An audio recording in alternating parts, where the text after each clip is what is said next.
YouTube is such a good resource, but sometimes it sends you into an abyss of information, good and bad.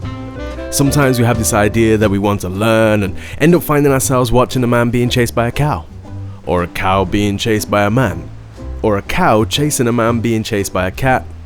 Yeah, that's actually a video I found. Anyway, I digress. I wanted to make a video for all you new YouTubers or filmmakers or whatever you want to be,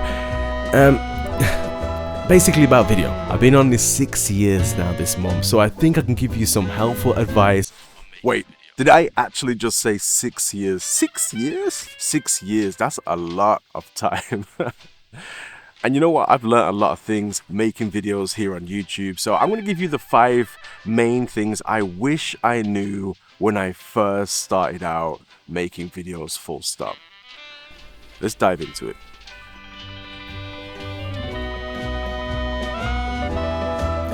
So, my first tip is something you're going to think is a bit obvious, or maybe something you think you don't even need to do, and that's shooting in a manual mode. God, this monopod it's shaking. It's like I've got someone actually holding the camera for me today. All right, you're gonna hate this tip, I know, because you've just bought your camera, right? Now wow. Maybe I should have brought a tripod and not a monopod. Our brightness is down. Look at that. We would turn that up. How about that? Bring that brightness there up. Is that better? I think so. All right, that brings me on to tip number 1. And that's a tip you're probably gonna dislike me for, because you probably just bought your camera and you found this channel, this video, and it's talking about how to make videos, or the first tips I knew how to.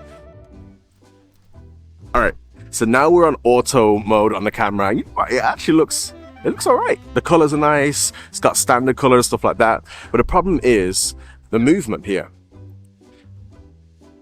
Actually looks all right. This is going to be a fail. Tip number 1 is a fail. Hold on. Massive fail. But when we're changing scenarios, for instance, the light here, we move over here, and we change it there. Yeah. Still looks fine. Tip number 1, don't listen to tip number 1. And this is the thing. When I started YouTube 6 years ago, you could not use your camera in auto. You just could not. It would just look pants, like full stop. So don't stress over having to use special settings, log formats, apply LUTs and all that stuff. Just chill out. You know what I mean? Just go out there for a few months in auto while you learn the basics, because every single camera you can buy out there nowadays, like 2018 plus, the auto mode is gonna be absolutely killer in that thing. So don't let it hold you back from creating.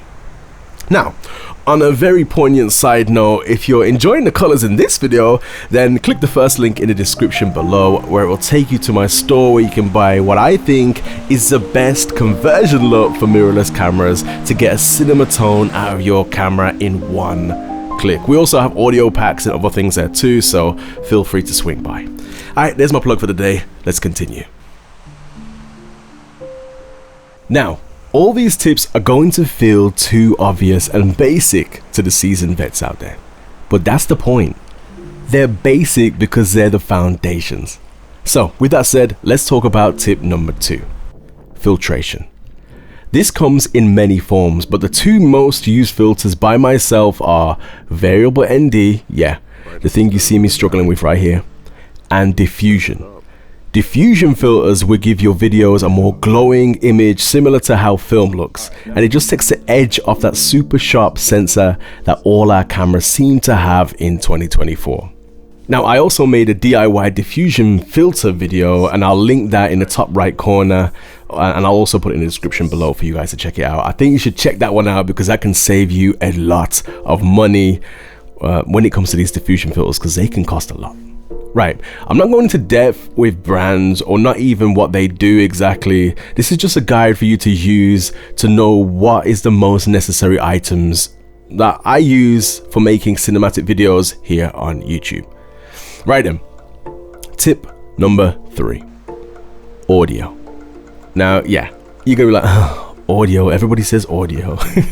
But audio matters, whether it be in the edit or in the recording process. Audio should be a high priority from the offset. So grab a video micro pro, whatever they call it, from Rode, or a wireless mic from DJI or Hollyland, and get going. Now in this video, I've used a few audio tricks to make my voice more clear. So check this out. I'm just going to show you a little example, right? So listen closely. You can hear the wind behind my voice, right? Can you hear that? Okay, hold on. I'll shut up. Okay. We'll discuss that in another video. And I've got an ND filter on here. I'm controlling the lights. Right, you got it, okay? Okay, now listen to this. So everything should look okay for my face. I'm going to switch it over onto auto right now. Let's do that. No wind in the background, none of that weird sound, and that's because I use something called voice isolation. It's built into every single editing suite nowadays. I'm using DaVinci Resolve, so in DaVinci Resolve it's literally just one click of a button. You wait like 1 second and then it deletes all the background noise, and you're just left with clean audio from your microphone which you recorded, which is just ridiculous. So yeah, I'm gonna try and make a video about voice isolation in the future and how to utilize it in your videos. If I have made that and you're watching this in the future already, then there'll be a link in the top right corner. But if not, stick around for that one. Okay, moving on to tip number 4. Lenses. Now the big money people on YouTube will tell you to invest in better glass, blah blah blah, and they're right. But we're in the era where we tend to degrade the quality of our footage afterwards, right? By making it look like film or adding filters that shift the colors that expensive lenses provide in the first place.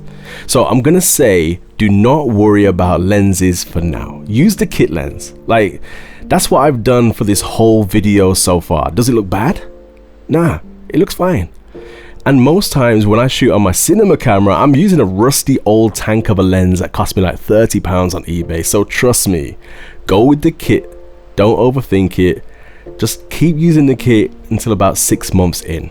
Get those 1,000 hours underneath your belt, get all that prep, and just don't over invest too soon. Right, let me bring you on to my final tip. Tip number 5. Linger like a fart. Like that guy at the gym who stares at you a lot. Linger.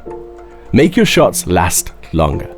This is my biggest mistake. It was my biggest mistake for so long. I would hit record, get the shot, and stop recording. Missing out on atmospheric sounds, missing out on shots and that I can overlay text on, missing out on shots long enough for me to do voiceovers. So trust me when I say linger.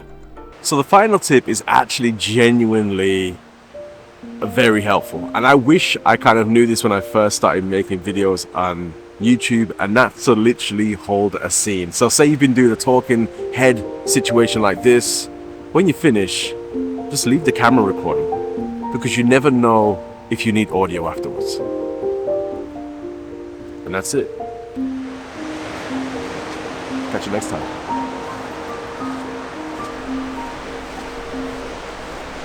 Thanks for watching.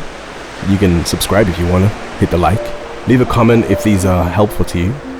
Everything you do will help support the channel. This year is going to be the year where I'm giving back. I've made enough content for myself, I think now I need to make more content that helps you guys do what I've been trying to struggle to do for 6 years. Alright, peace, catch you in the next one.